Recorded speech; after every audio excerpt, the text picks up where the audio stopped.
Even when I'm not high, just normally, I am in my head constantly digging up things to stress out about. Yeah, oh my God, my album sucks. I haven't even released it yet. Jesus Christ, is COVID my fault? I did go to China that one time, and I did eat bat. Did I bring it back? Is this all my fault? Did I vote for Kanye? I can't remember. I was drunk when I voted. Probably shouldn't vote drunk. Did I sell my soul to the Disney Corporation? I can't prove I didn't. I can't prove I'm not owned by the Disney Corporation. My soul is just a corporate whore. I'm just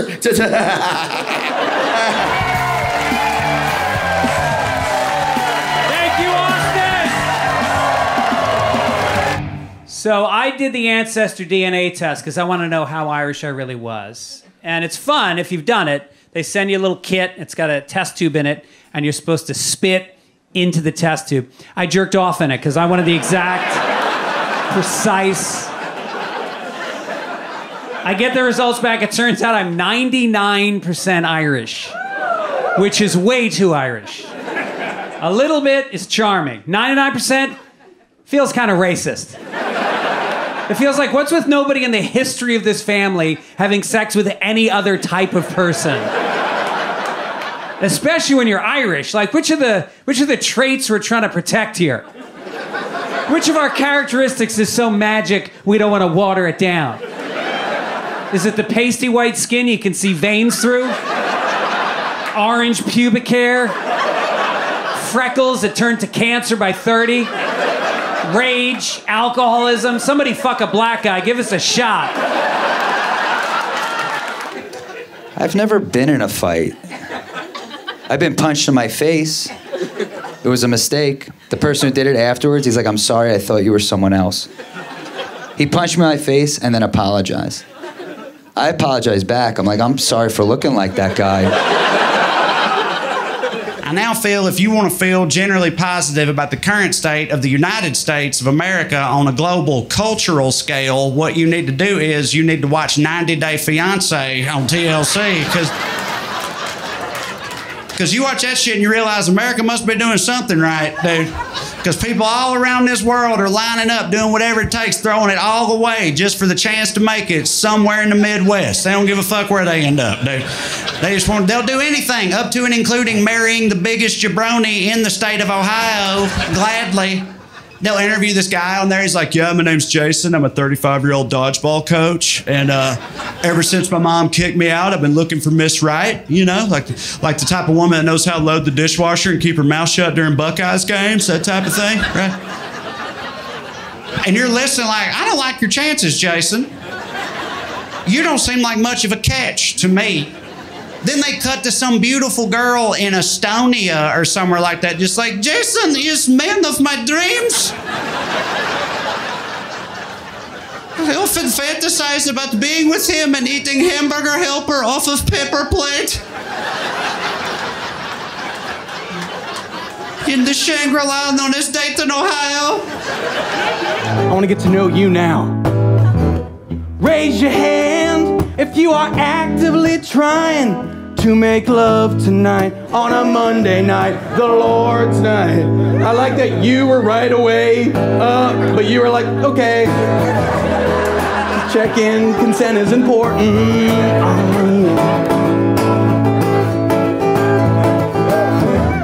Raise your hand if you're a hard pass on making love tonight. You had a big dinner. You don't feel good in your own skin tonight. I get that. Raise your hand if you are neither here nor there on making love tonight.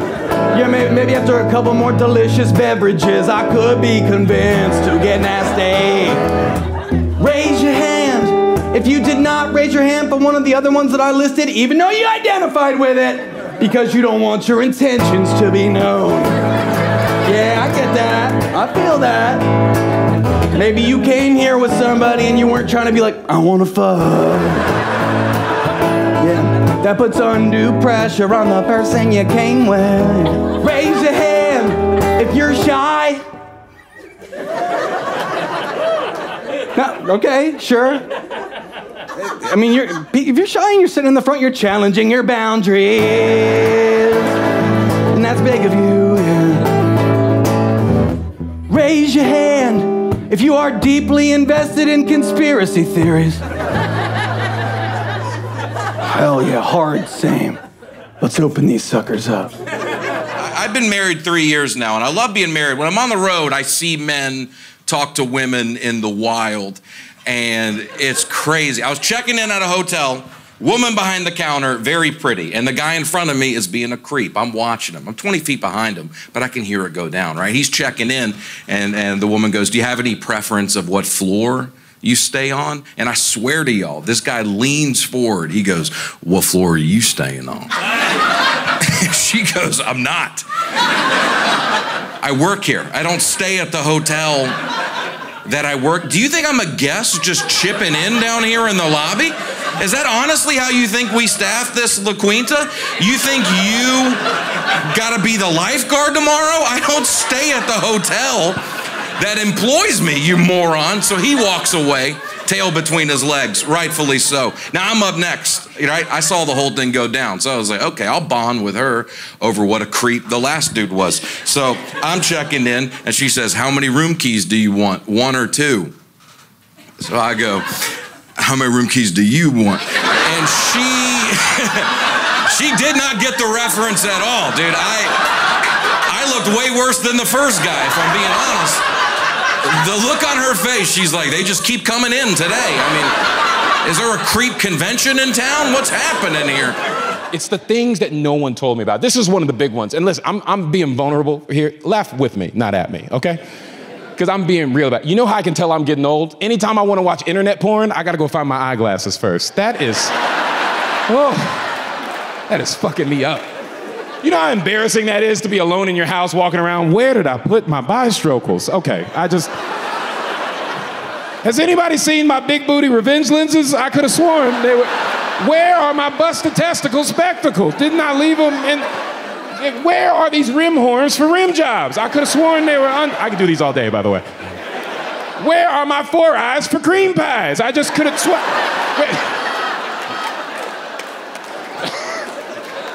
Listen. I got caught the other day. I'm not even bullshitting you. I got caught. Has any man ever been caught by their spouse masturbating? Oh my God, right? Bro, it is the worst. I would rather get caught cheating. It's way less embarrassing to just cheat. Dude, have you ever been caught so red-handed you didn't even stop doing it? You're too red-handed. What's the point? How are you gonna play it off? She walked in on me. I was just like a horny deer in headlights. Like, what am I gonna say at that point? I'm cleaning it. She ain't gonna, come on. What am I? She's got me, you know? I never forgot that. She just goes, you got a fucking problem, you know that? And I went, I know, I can't see it. Come here, tell me what I'm looking at. Can you just, what? Is it? It's tough because when you have teenagers, you know that they get to a certain age and they start to think that they're cool and that you're not, which is a phenomenon because you raised them. You've known them their whole lives, and you know they're not cool at all. And you know that you are, and yet you gotta listen to them like, oh, Dad, you're so out of it. Dad, you don't get it. Dad, you don't know how to download. It's like, hey, you don't know me, motherfucker. You don't know who I was. I used to be very cool. You know when I stopped being cool? When you two assholes were born. Before that, very cool. Way cooler than you will ever be. You know why you won't be as cool as I was? Because you're not being raised by an abusive, alcoholic parent. That's why. And that can change.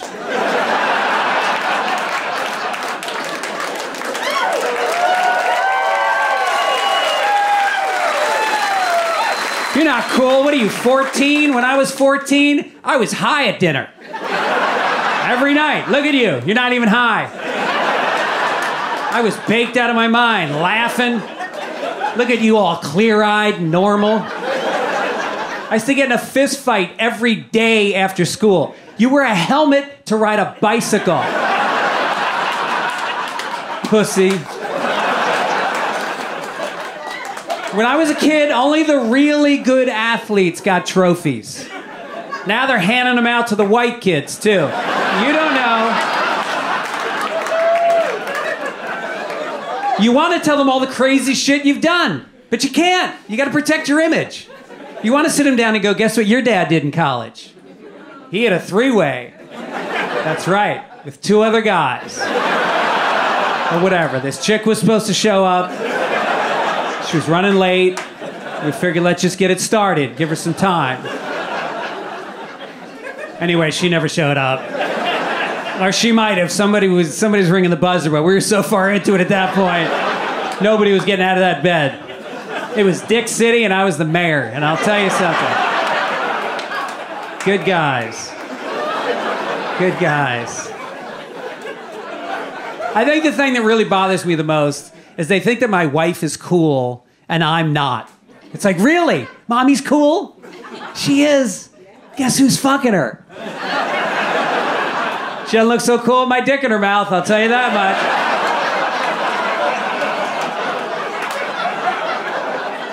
Mommy looks silly sometimes.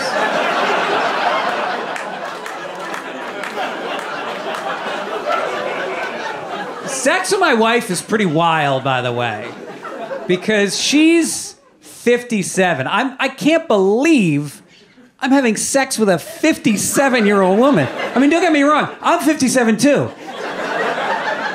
But I'm still fucking a 57-year-old woman. If you told me when I was 18 years old that I'd be banging a 57-year-old, I would put a gun in my mouth at that moment. And yet I love her. I think she's beautiful and sexy, and we have great sex, but it's existential. It's weird. I love my wife. I remember years ago driving home one day, and I texted her. I said, what time are you going to be home? And she said, 6 o'clock. And then she said, will you pick up some eggs? And I wrote, sure. And then I wrote, what are you wearing? And I got a text back, my cleats and my soccer uniform. And I realized my wife is driving, son is in the passenger seat with the phone. And then I got a text back, why? What are you wearing? And I threw my phone out the window. I burned it. She broke up with me because, in her words, I was too emotional. That's ridiculous. It's a terrible excuse. Too emotional? Come on. I'm a Scorpio. I have master control over my emotions. You understand? No other person's gonna get those out of me. Sure, I was hurt. I had opened myself up to her. I did what people say they want you to do in a relationship. I was vulnerable. I said, there's me on the inside. That's my heart. Would you like to touch it? And she said, uh-huh. Took it. Ripped it out of my chest. I never saw it again. I don't know what she did with it. Probably used it around the house like a sponge, like a paperweight or a doorstop. Probably every time she met a guy she wanted to bang and he didn't have a condom, she was like, well, here, it's no big deal. She used Sean's heart as a condom. Unfortunate, it hurt, but hey, life happens, all right? But I was still broken. I was still a sad little boy. And I decided after a couple of weeks in the doldrums that the best way to get over her and move on with life was to see some titties. To go to a strip club for the first time. Now, there's no shortage of strip clubs here. Bourbon Street alone's got 2 or 3. It's got 8, I believe. I think it's actually like 13. And there used to be off-Bourbon strip clubs. You remember those? Which were a lot like off-Broadway theaters, if you know what I'm saying.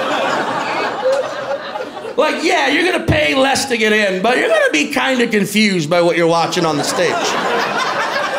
It's more experimental than you were hoping. And there'll be a fog machine unnecessarily at full blast. You can guarantee it.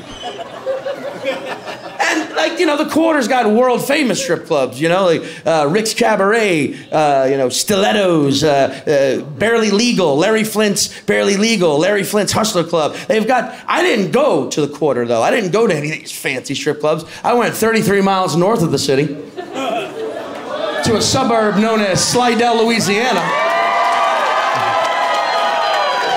where there's a gem of a gentleman's club called Scuttlebutt. You know it.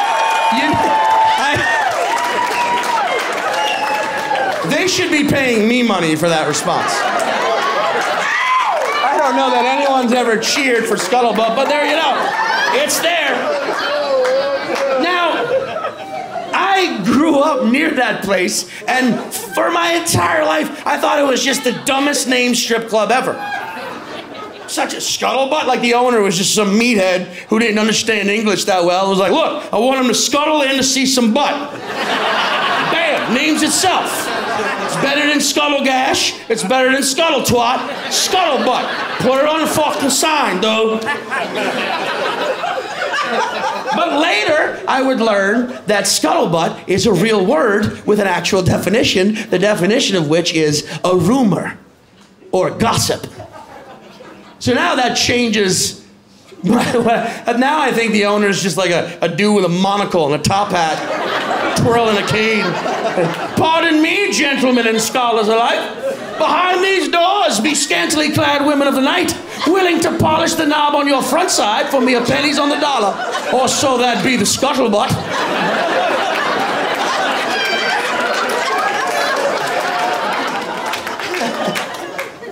Now, at the time, I was only 20 years old. That is technically too young to get in anywhere else in the country.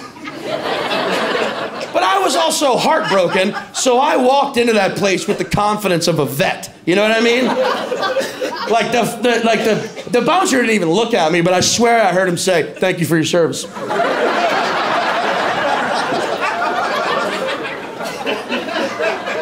I went to the bar, ordered a PBR off the imported beer list. Imported from Milwaukee, bro. And I sat at the stage and just sort of flipped dollar bills at the strippers while listening to them strip, because I was still that heartbroken where I couldn't even look at another female form. Like, she had a stomach too, man. No, I'm just not ready. And I was 20, so I was broke. So like every third flick, there was nothing there. I just did the motion. And I just listened to the cavalcade. All right, fellas, here she comes. Crystal. All right, club favorite, Cacophony. Sexiest woman in the Southeast 5 years running, it's Ebony. White girl, by the way. Culturally appropriating before cultural appropriation was a buzzword. She was a real South African American, if you know what I'm saying. All right, fellas, here she is, the club favorite, Jubilee. All right, late night, here she comes, Nancy. That caught my attention, Nancy. That's not a stripper name, that's a normal name. A stripper's name might be Nancy, but then her stripper name would be like Charcuterie. She's a board full of meat, fellas. Right? Nancy, that caught my attention. And unlike every stripper before her who came out dancing to Ja Rule or Metallica or Pantera or DMX, Nancy came out dancing to the Goo Goo Dolls' Iris. We all know that song, and a lot of people tell themselves over and over again that they hate that song. And if you truly believe you hate that song, then I guess the world saw you and it didn't understand. And Nancy and I make eye contact right then and there, and it's obvious there's a bond.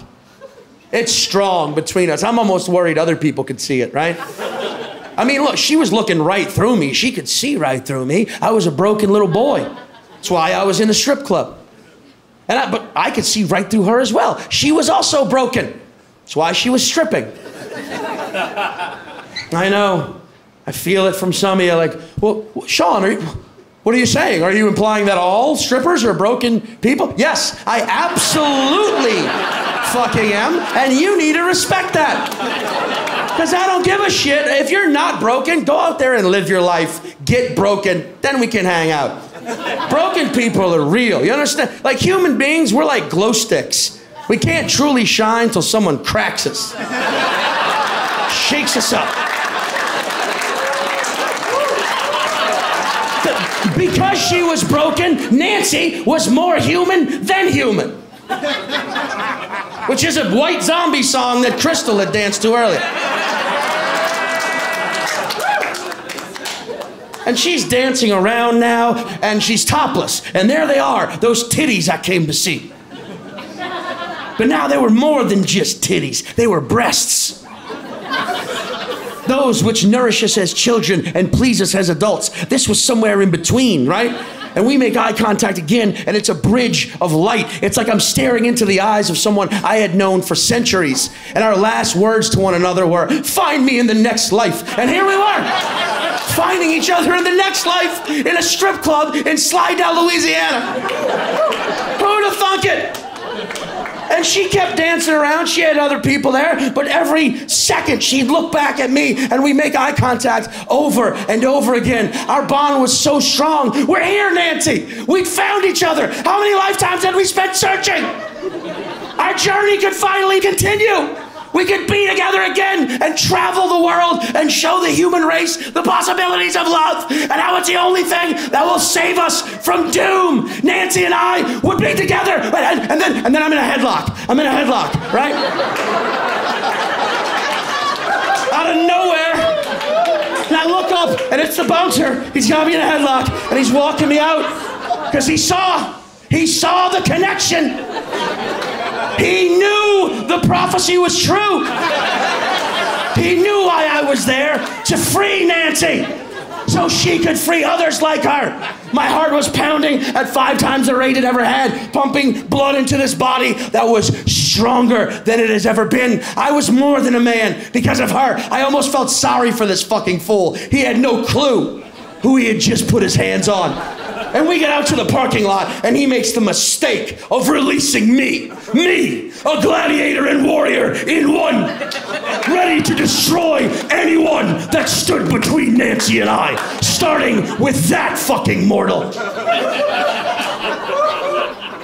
And he very calmly goes, hey man, hey, I can't have you in there crying, dude.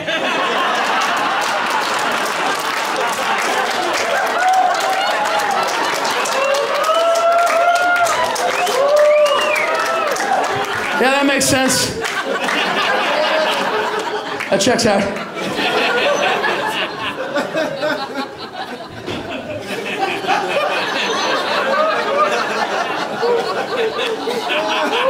Maybe I am too emotional. I'm trying to fix the house. I can't do anything around the house. I can't do it. I don't even know the words to talk to a guy who can fix the house. I had a plumbing issue in my basement. My wall was bleeding. That's how I said it. I couldn't think of the word leak. I was in my basement for an hour going, it's bleeding hard out here. We need a tourniquet. I don't know any words, so I call the plumber. He goes, I'll be out there in a jiff. Now, I'm not trashing plumbers, but y'all know what a jiff means. 19 hours. Which is fine, a lot of stuff to plumb. I'm not mad at him, right? But by the time this guy gets to my house, it had been so long, the leak had stopped. I don't know what happened. I didn't do anything. It just, scabbed up. It's just fine. And I've been mopping up the floor, so it kind of looks fine in the basement. So now I'm trying to convince this dude I didn't make the whole thing up. He walks down to my basement, he goes, oh, you see what you're talking about. I go, all right, cool. Yeah. You mind poking around a little bit first before you just write it off, And then he starts knocking on the wall, starts scratching it. He goes, it's solid. I go, cool. Did you think I just wanted to hang out with you in my house today? I didn't make this up, right? Now we're just 2 men looking at each other in my basement. It's kind of an awkward impasse between 2 adult men that, I'll be honest, look a lot alike. Finally, he broke. He goes, I hear you, dude. All right, I hear you. Why don't I do this? I got a saw in my truck. I'll come down here. I'll cut a little hole in this drywall, and I'll... And I need y'all to know before I finish the story, deep down, I know that drywall is a type of wall. I don't know if I could pick it out of a lineup of walls, but I've I've heard people talk about drywall before. Deep down, I know drywall exists. I wasn't reaching too deep in the moment, though. I heard drywall. I thought this guy was mocking me. To my face. I thought he was like, you thought you had a leak? Why don't we look at this drywall? I was like, it was wet this morning, dude. About a jiff ago, it was a nightmare down here, so. He cut a giant hole, and then he just left. I go, you mind unholing the wall? This was your idea, dude. Patch it up. He goes, you can probably patch that up. I was like, I'm gonna have to get a new house. I don't even know what you're talking about. Patch it up with what? I got walls laying around. What are you talking about? I don't even know conceptually what you're asking me to. I go get a wall? Cool. Home Depot, one wall, please. Again, some good tape. Yeah, I'm in hotels all the time. It's bad. Quality of hotels has gone down. I was in Richmond, Virginia. I check into my room. I'm in my room for a couple hours, settled in. All of a sudden, the door swings open, and a family walks right into my room. The front desk gave out my key to a family that checked in. Right after they left, I immediately got a call from management. They're like, we are so sorry this happened. Please let us know what we could do to rectify the situation. And I was like, what you could do is tell that family that walked in here never to speak of what they saw going on.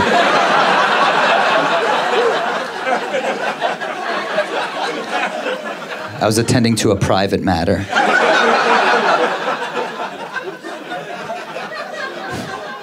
But Richmond, Virginia, that's where it went down. Yeah, not much to do in Richmond. They used to have a lot of statues, but now they're not there anymore. They got rid of them. Right where my hotel was, that's where they used to have the Robert E. Lee statue. It used to be him on his horse, and they got rid of it. I saw where that was. Now it's just nothing. And I thought about this as I was staring at nothing. I was like, they didn't need to get rid of the horse part. Right? They could have kept the horse. I'm sure the horse was a good horse. Guilty by association, I guess.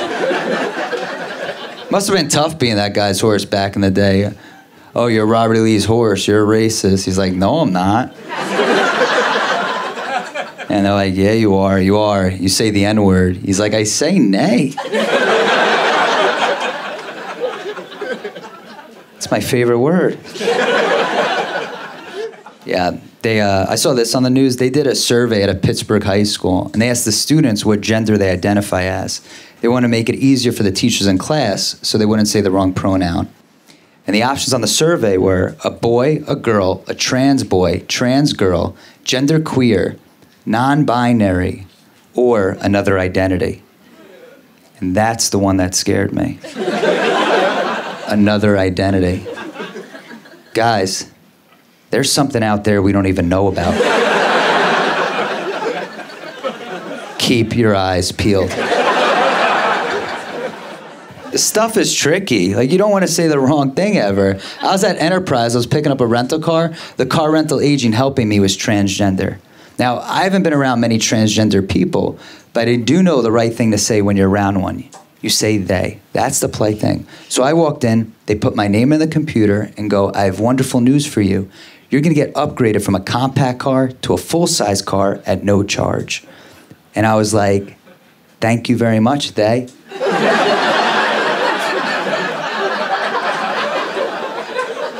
They go, no problem. I always take care of one of my own.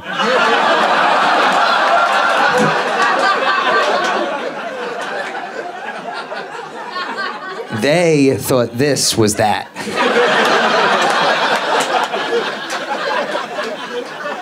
So I said, I can't take this upgrade. I don't deserve it. I'm not a transgender person like you. I'm not one of your own. And they go, no, what I was referring to by one of my own is that you're an Enterprise Plus member.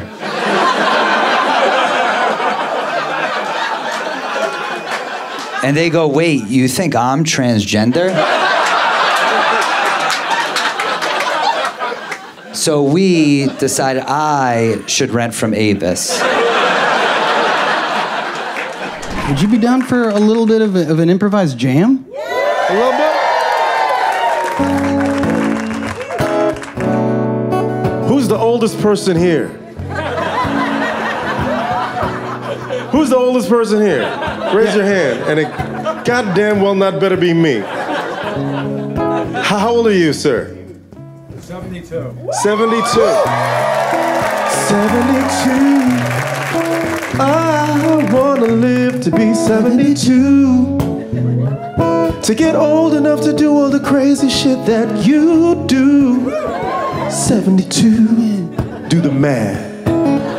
It means you were born in 1981. That's wrong. And the 80s were probably crazy. I wouldn't know. Let's stick with it. You've seen the birth of a great nation, segregation and integration. That's right. That shit wasn't funny cause it's real, but it happened. But it happened. It really happened. Are you applauding segregation happening? What? Yeah. Are you applauding segregation happening? 72. 72. You were born in 52. Have you been doing the math? Well, I was born in 72, so that shit was easy. Actually, 71, no, 51, cause I was born in 72. That's right. Is that right? Is that right? What year were you born? 51. That was right. Oh, see, public school. See what public school did for me?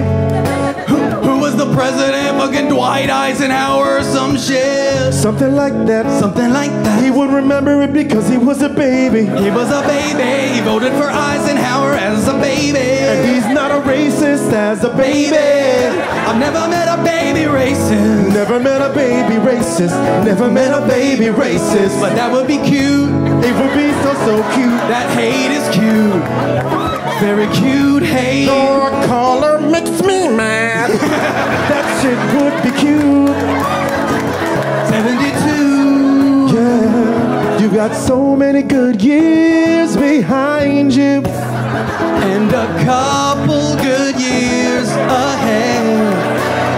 So when you lay down tonight, remember what we did, what we said, because it might be the last thing that you hear. But 72. We wouldn't want to wish that on you, but it would be kind of funny if this was the last thing that you came and saw. Are you in good health? Yeah. Are you in good health? Reasonably good health? Are you diabetic? This shit got dark all of a sudden. 72. 72. What a blessing to be 72. Thank you so much. Let's hear it for Luke, everyone. This dude. For Wayne Brady, everyone. Luke Moore. I am a proud black man. I want to make that very clear. I am unwavering in that. But at the same time, let's keep it real. I hear how I talk. I went to mixed schools. I use words like unwavering. I'm just keeping it real. I think my perspective as a black person in this country is a really interesting one to consider. It's not the only one, but it's one worth considering. Because I grew up in the intersection between cultures my entire life. I grew up in mixed neighborhoods. I went to mixed schools. I played for mixed sports teams. I work in an industry where I work with people of every race. As far as I'm concerned, based on my experiences, I think we're all better together than we are apart. That's how I personally feel. Right? I really do mean that. I think it's important to say that at a time like this. I think every race of people is better together than they are apart. And if you don't believe me, look at the results of every single Olympics. Why do you think the US wins more medals than any other country? We're using other people's people. We're cheating. No one holds us accountable. Name one other country of one race of people that can go gold in skiing and basketball. Nobody. It's just us. Don't let the racist people fool you. I'm telling you, the biggest advantage we have in this country is that we have each other. That is real. Every time you take time to love somebody who doesn't look like you, the other countries are going, fuck, they're figuring it out. That's why I love the diversity in this country. It's my favorite thing. Every time the Olympics come up, we're like a dude who's got the right Pokemon for every situation. That's how I see it, man. And we're cocky as hell about it, too. We'll talk trash to anybody. What you want to do? What you trying to do? Women's 100-meter dash? Psh, black girl, I choose you. Sha'Carri Richardson just pops out that thing running like an anime character, just...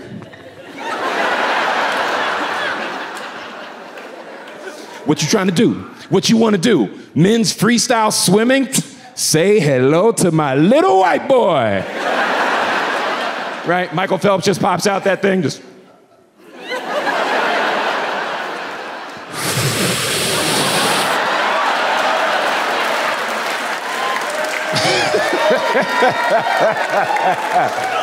If you know, you know. What you trying to do? What you want to do? Rowing? You think we ain't got Cubans? Yo, Florida. How do you think they got here? You mark my words, I'm calling it right now. In 4 years, we're gonna have Mexicans competing in the high jump.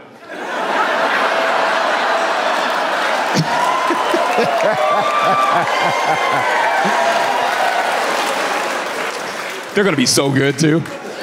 Oh my God, as much as we've been training them, oh, they're gonna be unstoppable. As soon as they figure out how to stop tunneling under it, oh my God, they're gonna be so good. And every one of y'all that's been calling them illegals, as soon as they come home with a gold medal, you're gonna be like, my brother, we did it. Listen, I do think I'm onto something. I'm just fucking around to make the point, but I do think everybody's better together than they are apart. I think the diversity in this country is one of the dopest things about this place. Did you see the story a couple years ago? This is real. A couple years ago, there was a competition of mathletes, international competition, and Team USA's mathletes actually defeated China's team of mathletes. And when they showed a picture of Team USA holding the American flag, sporting their gold medals around their necks, every single one of them was Chinese.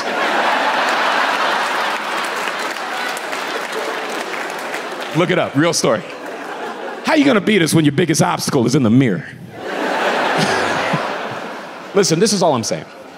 I don't give a shit what race you are. I'm gonna try to love you regardless. I do care how stupid you are. Now that is an issue that I don't know how else to address. That is a love that has limits. You ever met somebody so dumb, you're just like, yeah, I don't think we can help this one. Let's take them to the forest, man. Just let nature take its course. I saw a story earlier this year. Did y'all see this? There was a dude in Texas. Great start. There's a dude in Texas who tried to shoot a firework off the top of his head for the 4th of July. It exploded into his skull, as it should have. I want to make that so clear where I stand on this issue. I'm on team, yeah, that's what happens next, you dumbass. Can I just throw this out there? I didn't know it was possible for somebody to be that dumb. Not that dumb. And I grew up in Florida. I want to make that very clear. The kinds of things I've seen. You want to hear a great Florida story? When I was a kid, I was 12, I go over to my best friend's house. We're playing in his front yard. Across the street, we're looking at his neighbor, grown man. I watched this dude pepper spray himself, trying to figure out if there was more in the can. Swear to God, a grown man I saw do that. I just want to make this very clear. That is a voter, and his vote counts the same as yours. I just want to make sure you know that. I watched him look that thing down the barrel, and he took a shot straight to the eye like an OnlyFans model. Bam! There was a subscribe button under him. I couldn't have hit it faster. More of this! I'm just saying I didn't know it was possible for people to be dumb like that, though. This dude lights a firework off the top of his head. True story. It explodes into his skull. I read this article, and I know the point of the article is I'm supposed to feel bad for him. And all I'm saying is I'm struggling. It's just too hard. It's too dumb a way to get hurt. You know what I mean? Don't you just know deep down in your gut he went, America, right before he lit that motherfucker? Don't you just know he said that? You don't even gotta check. Don't you just know? As sure as I am that Nick Cannon doesn't wear condoms, I am sure that dude said that thing. Can I just throw this out there? I really do think I'm on to something here. The term America Let's talk about it. If you don't know, the term America is supposed to mean having pride in country. Is it just me, or is it any time I see somebody go, America, they then do something I'm not proud of as an American? You ever notice that? Every time, they're like trying to jet ski through a hurricane or some shit. Or they're like trying to jump over a campfire, but they trip into it. Every time somebody goes, America, you know what I think they mean to say? I'm Johnny Knoxville, and this is Jackass.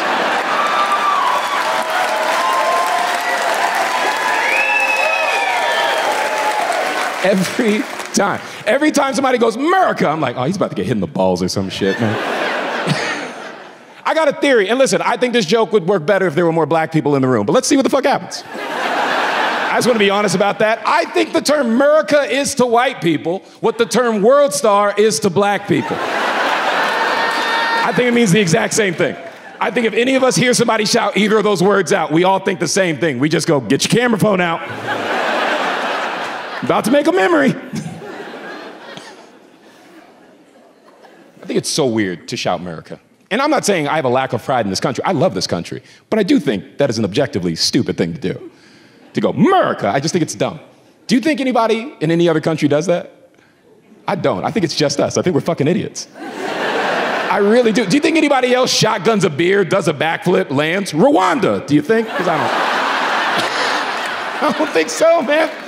You think anybody else shakes out their mullet, throws some shades on, and takes a 2x4 to the dong? Oh, Cambodia. I don't think so, man. This is all I'm saying. I'm not even saying stop saying it. I'm not even saying stop saying it. I'm just saying, can you pick a better time? What a fair compromise. No, just say it when it makes us look good. Stop saying it when it makes us look like some dumbasses. That's all I'm asking for. Say it when we win a gold medal, not when you butt chug a White Claw. How am I supposed to find pride in that moment? Who heard butt chug and felt patriotic? That's all I'm saying. Just pick a better time. I think that's such a fair compromise. Look, I don't know your love lives. I don't want to know. But next time any one of y'all get to have sex with somebody who's from another country, the second you make them come, just go, America, listen.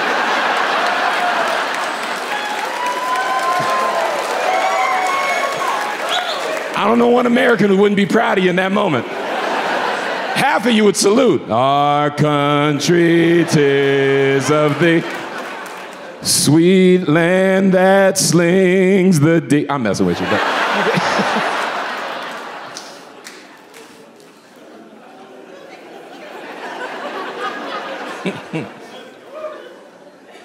Can I say something weird? I really do think we should be doing that to foreigners. I know that sounds weird, but I really do think I'm on to something. I think anytime you make a foreigner come, you should let them know where they are. In fact, that is my foreign policy. Listen, I don't understand who's losing in it. Really think this through, all right? Like, okay, they get to come, you get national pride. Who's losing? I really think I'm onto something. It's just jarring to think about, but I'm onto something. Listen, if I went to another country for the first time, they made me come, then told me where I was, I'd be like, this place is all right with me. Where'd you say we are? Guantanamo. Yeah, I can get used to this. Not bad at all.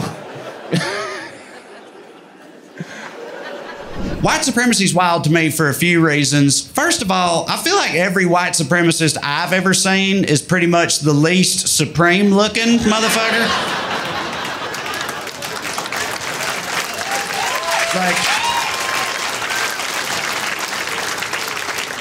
Like I've never seen an avowed white supremacist and thought to myself, behold, the pinnacle of man. Like it's not a bunch of Hemsworths walking around with swastika tattoos, you know? It's not. Your average white supremacist walks in looking like Busted Magazine's fuck up of the year, 2005. Walks in with a tattoo on his neck of a skull that's got more teeth than he does. Walks in looking like he's about to invent a whole new type of hepatitis. Ain't even thought up yet. Looking like that, talking about supremacy, I think that's wild. I also think it's wild to keep believing in supremacy considering all the L's they've taken over the course of this country's history, you know? Like, I know it's easy to look around right now and feel like they're doing pretty okay, but really they've mostly lost every major battle they've fought up until this point, and they keep talking about supremacy. Like, I feel like the mood of their meetings had to get weirder and sadder over the years, you know? Like, they came into the meeting in 1865, like, okay, so they freed all the slaves. Big whoop.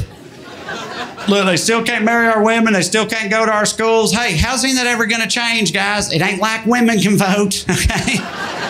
It's going to be fine. It's going to be fine. 1965, they come into the meeting like, okay, so they can drink from our water fountains now, so we can't legally harass them just for coming into the same diner anymore. But look, there's got to be something we can do to legally harass these people still. Come on. Jimmy, Johnny, Lee, Roy, Leroy, Ricky, Randy, Billy, Bobby, Mike, Steve, Stuart, Stanley, Danny, David. You guys are cops. Put your heads together.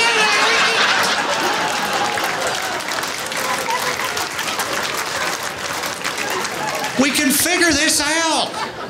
All right, it's not like one of them's the president.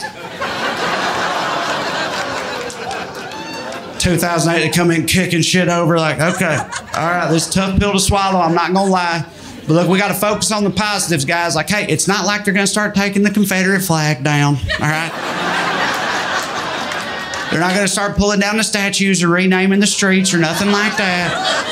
And hey, gay people still can't get married. That's something, right?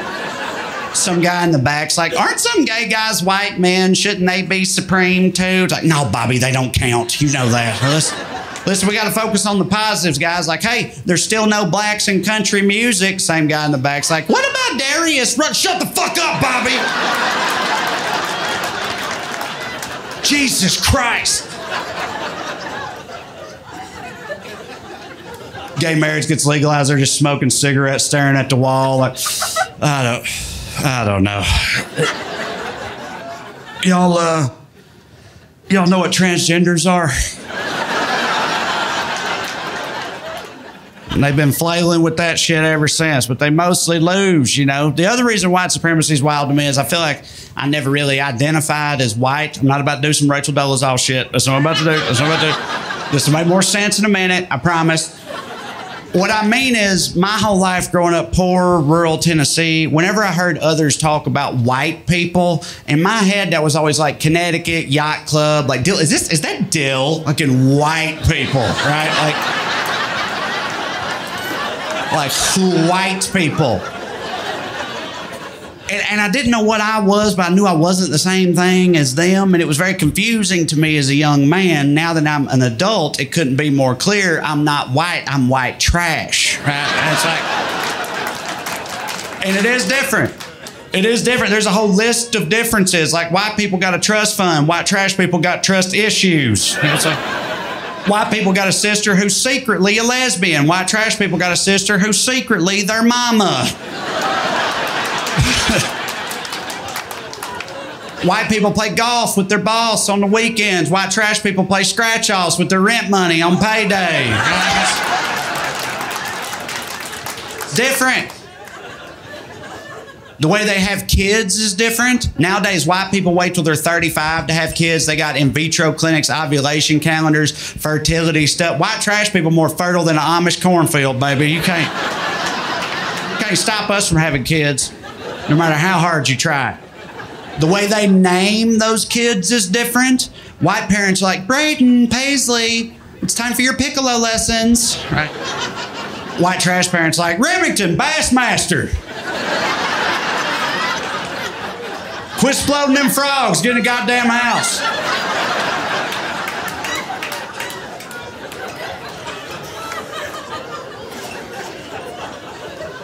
It's different. I know. I have kids. Of course I have kids. I worry about my kids all the time on account of this trash blood I gave them. You know, like I try to raise them right, but I worry at the end of the day my trash blood will be too much for them to overcome, you know? Like nobody should be forced to be giving my blood, dude. Like the Red Cross looks at my family history and they're like, we're good.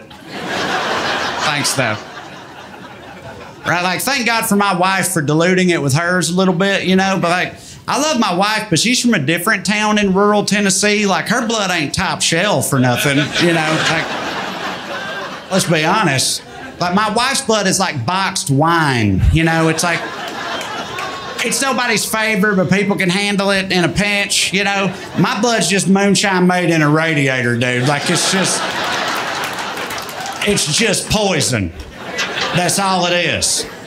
Right? So I worry all the time about how my kids are going to turn out, right? But believe it or not, living in Los Angeles has kind of helped me with this, because, like, you live in LA, you look around, you see plenty of rich white kids that are all fucked up too, you know? And it makes me feel better. So I'm like, oh, well, maybe it's not about the blood. Maybe it's just a crapshoot either way, right? But I got to say, I feel like that's another way in which they're different is childhood trauma. Because, like, rich white kids are like, yeah, my mother was never very emotionally available, and I've got a lot of residual psychological scarring from that. And white trash kids are like, I got beat with a tire iron. I have actual scars from that. Like, you see that? That's a tire iron scar. That's what that is. I believe that's not cool. You shouldn't do what I just did. You shouldn't, like, diminish other people's trauma just because you didn't personally experience it. But it's a whole thing with poor people. It's so hard for poor people to believe that rich people went through any kind of genuine adversity, no matter what the circumstances were, you know? Like, when all that Epstein shit was coming out, I guarantee you there was people in trailer parks all around this country watching that. Like, they got to go to an island?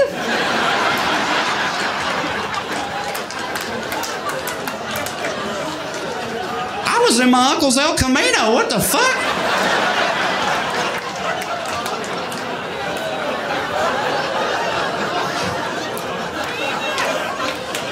Yeah. Yeah, that one's rough, I know.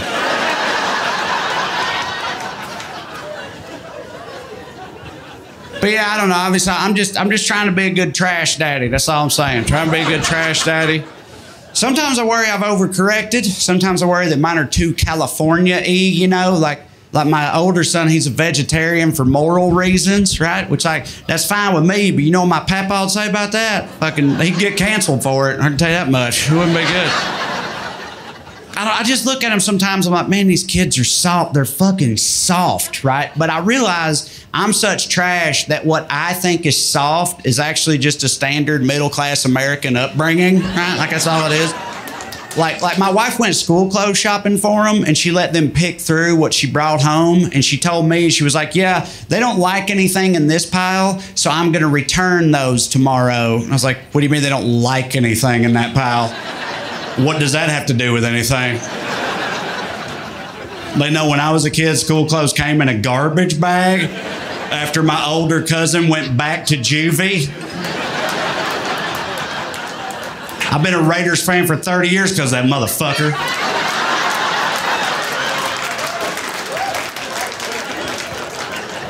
Who gives a shit what they like, right?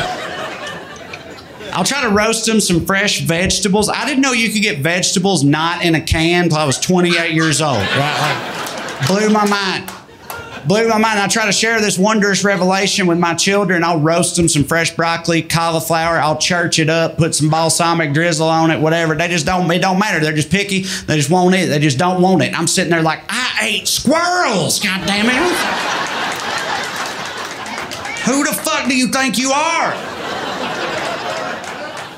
The other day, my 11-year-old got cold in the house, so he just went and turned the thermostat up a little bit. Like, didn't ask somebody nothing, didn't say nothing to nobody. Just walked over and just turned it up. I could feel the souls of my ancestors telling me to slap his ass.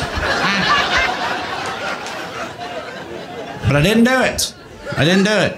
I'm trying to be a good trash daddy. I am. I am definitely white trash. I want to tell y'all what I think is the single most white trash thing about me. This is a 100% true story.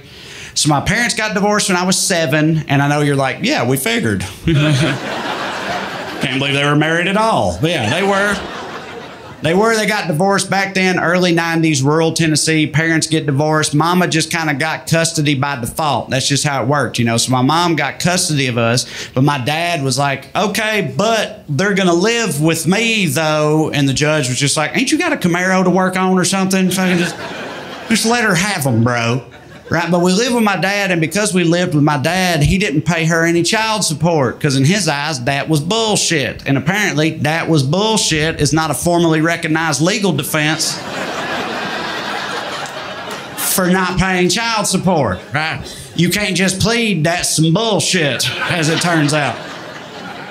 So my dad accumulated all this debt to the state over the course of his life. When he dies years back, I had to reconcile all that, which I didn't know was a thing, but it is in the right circumstances. For example, if you owe money to the state. It's like everything with money works the same way, really. It's like, you know how like if you got a lot of money in the bank will give you more money for having all that money in the bank. But if you ain't got no money in the bank will charge you money for not having no money in the bank, right? It's like everything works that way with money, including inheritance. It's like if you're rich and your parent dies, you're sad, but you got a new lake house or the throne of England or whatever. Like there's upsides to it. You know, but if you're poor and your parent dies, you're poor plus they're poor. And I'm generationally poor, dude. I come from old no money.